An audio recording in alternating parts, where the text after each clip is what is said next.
Hi, everyone. Welcome back to another episode of Cover to Cover with Jay and Jay. I'm Jaylen. And I'm John, and this is the show where we talk about everything you want to learn about the marching arts.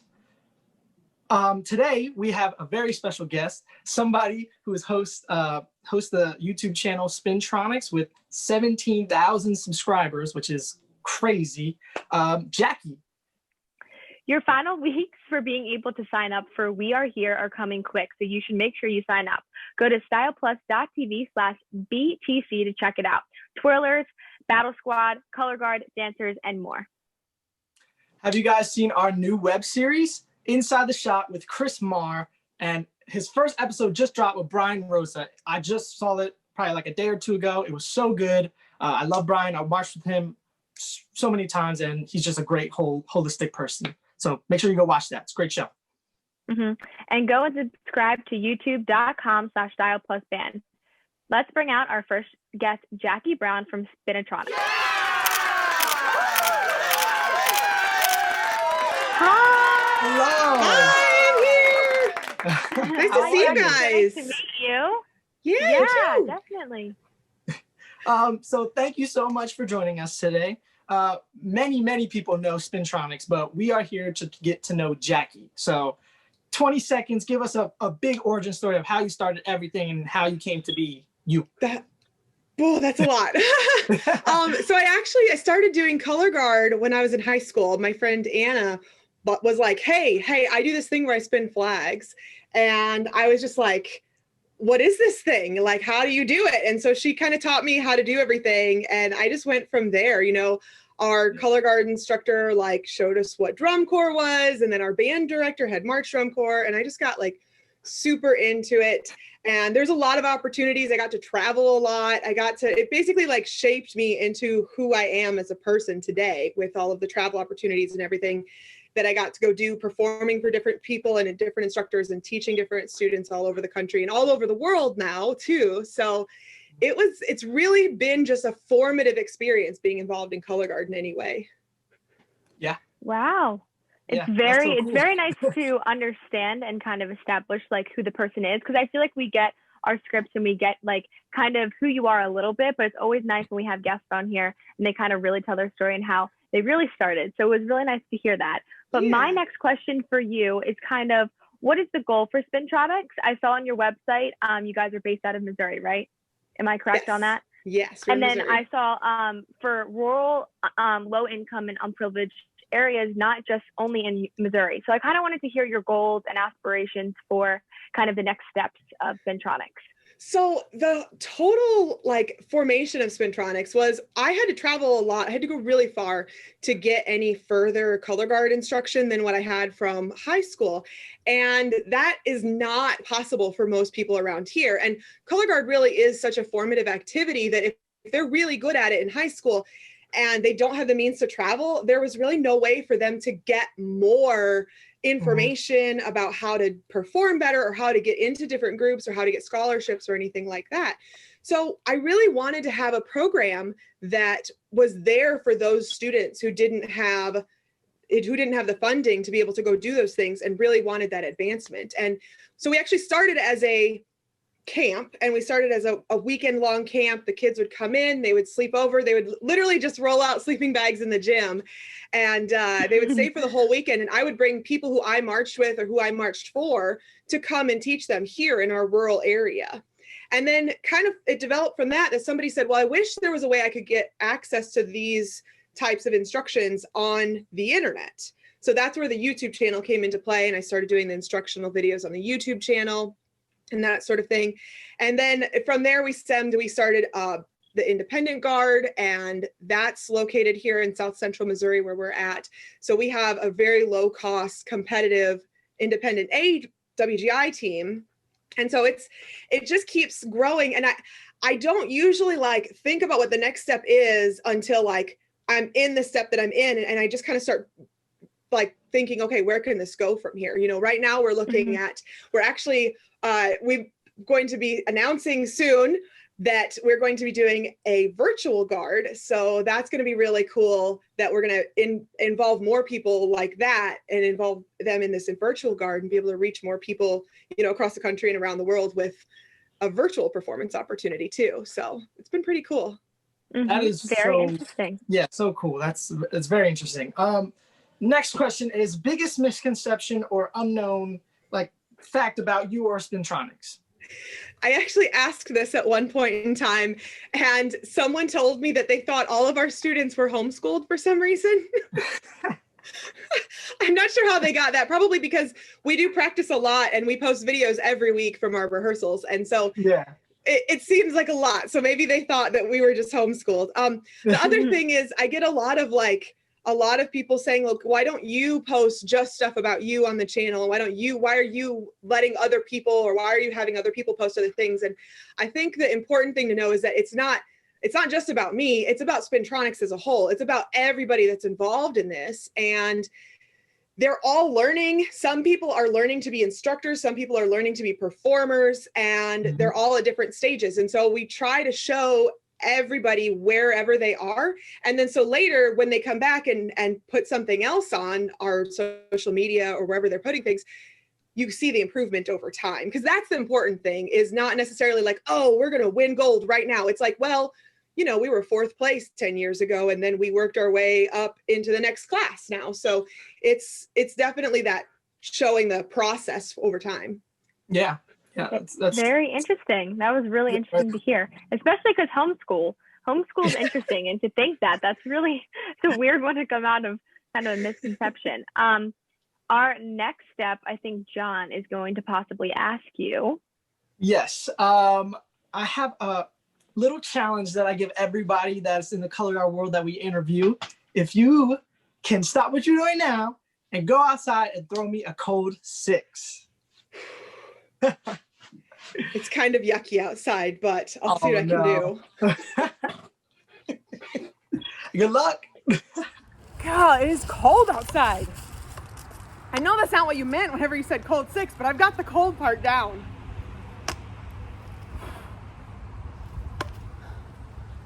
I mean... Oh, okay, so my technique is horrible all the time. It's totally fine. It's totally fine. It is totally okay. He asks that question each week. I have no clue. You're good. He asks it every week, and I don't even know what he's talking about. So you did it great. But moving on, it's one of my fave parts. It's one of my fave parts of Cover to Cover. You have quite a social media presence, and we kind of do our social media deep dive. So we kind of dug into a few places for some pictures that we are going to react to from your social media. Yeah. Okay. So I think we have our first picture coming up. Yeah. This is a plaque in a hallway. It looks like you're in a school. It looks like you're a teacher. Is this what kind of like stems out of you being so natural with teaching others? I don't know. I actually think my color guard teaching has influenced my ability to be a teacher in the classroom. I actually posted this picture when I became a biology teacher at my alma mater high school. So I became a teacher and I applied for so many different jobs, and the only job opening that they had at my high school, which is where I originally wanted to go back to, was for someone who had a master's degree in biology. And at the time I didn't have anything, like I had a master's in education and that's it. And so I actually worked really hard. I knocked out a master's degree in biomedical science in 2 years, and I got the job. I was super proud of it, and so glad to be back at my alma mater and living in like the place that I love to be at. So I was so proud. I took that picture. I was like, this is me. That's my maiden name on there. I wasn't married at the time, of course, but this is me. I am here in the biology department, and it's pretty awesome. That is so cool and inspiring. Wow. Mm-hmm. Yeah. And I love how you kind of, go ahead, John. Go ahead. No, you're good. You got to say something else. I was just going to say, I love how you said that you connected that color guard kind of helped you in the classroom. I thought that was a really interesting note that you made there. But go ahead, John. Our second picture, it is you holding a Brazil flag and decked out in all Brazil gear. And I'm just wondering, like, what is this picture? Mm-hmm. Are you in Rio right now? I am not. I'm in Missouri. But about 5 years ago, I auditioned to be a dancer in the Olympic opening ceremonies in Rio de Janeiro, Brazil. Wow. So I actually went to the 2016 Olympics. I moved to Brazil. I learned how to speak Portuguese. I learned how to speak Portuguese first, then I moved to Brazil. And then I was in the Olympic ceremonies. I was a dancer. I got to wear so many different cool outfits, but like the famous one is like that bright fuchsia, pink, neon green, yellow arrow costume with like the hats. There was like a forward hat and a backward hat, and it was ridiculous. Anyways, that's the one everybody always remembers. But I was one of the arrow people, and there were a lot of other beautiful pieces that we did with beautiful dances. I got to carry some flags around and do things like that. So it was awesome. Got to high five a lot of famous athletes and such like that. Wow, that is so cool. Wow, good for you. That's definitely a culture change. Missouri to Brazil. That's definitely interesting. For sure. Absolutely. All right. I think we have one more picture, right? Oh, it is. It is you in a nice, beautiful red dress, accompanied by my friend, Justin Timberlake. And I just want to know, how is he? Is he a nice guy? I love Justin Timberlake. He's wonderful. So I was engaged previously before my current husband. And my ex-fiance and I, we had engagement pictures made, and I worked really hard. I looked really cute, and I loved myself in all those pictures. So when we broke up, I didn't want to just like get rid of all the pictures. So I had a friend of mine who does Photoshop, and I was like, well, could you like maybe Photoshop him out of these pictures? Because I look cute still. So he was like, well, who do you want to dance with? And I was like, Justin Timberlake, why not? So I love that. It's great. My ex-fiance became Justin Timberlake. It's fantastic. That is hilarious. Wow. I love the autograph. It looks real too. Like it just puts the cherry on top. It's hilarious. Wow, that was really that was a good time. Some of my students discovered that picture at one point too, and they were just that was it for them. They were just blown away. And I work for the Macy's parade also. I work for the Macy's Great American Marching Band. I work on all their costumes every year, and when I go to the parade, we always get to see celebrities and get autographs and take pictures and stuff like that. So all of my students automatically assume that I had met Justin Timberlake at like the Macy's parade. Now we're like friends or something. So it's a good story to tell. It's a great story. Well, Jack, you also kind of mentioned in the beginning what you have going on these days with Spintronix. Do you further want to elaborate on kind of your virtual presence that you're going to take, or do we want to hold that for a surprise for the near future? I'd say definitely watch our social media for some announcements and things to come, because I'm right now talking to some like choreographers, and I'm looking at video editing options and things like that, and kind of just seeing what all is going to entail, and then we'll go from there. Just because this is such a different realm. It's so new, and there are so many groups that are doing such a great job with it already that I want to like pay them homage to do something of the same sort of style, but then like put our own spin on it. So it's really, I don't have a lot of details or anything right now. It's very much in the works though. Cool. Definitely. Yeah. We love to hear that. We love to hear interesting things that are coming in the future. But my last and final kind of fun, it's not even a question. It's the thing, kind of a challenge that I do, opposite of John, every week with a new guest. We do 3, 2, 1 pose. So whatever pose you want on the count of 3, it'll be the thumbnail for the YouTube. Okay. So on the count of 3, 1, 2, 3, pose. We make the same pose. That works. Oh my gosh, that's hilarious.